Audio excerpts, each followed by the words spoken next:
So let's say that you're a landlord managing rentals in Denver or near CSU in Fort Collins, and you're sick of tenants, repairs, or shrinking margins, right? If you own a rental here and are tired of maintenance calls or people not paying rent on time, we got to remember that rents in Denver actually pulled back to where they were in late 2021. So if you're a landlord who bought a few years ago expecting rent growth to keep, bailing out of your cash flow, the math has changed a little bit for a lot of landlords right now. Fort Collins is a little different as well. CSU keeps steady rents on demand, but even there, vacancy windows and turnover costs and repair costs eat what looks good on paper. So I talk to landlords all the time who are still profitable on paper but exhausted in real life. They just don't want to self-manage rentals anymore.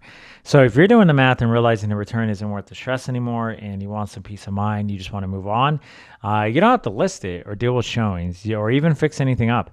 We buy tenant occupied and vacant properties as is, and we can close around your timeline, not the market's timeline, around yours. So landlords, if you would like to sell, just comment sell down below or go to our website in the link in the description. Fill out the form and we'll talk to you as soon as we can. Bye bye.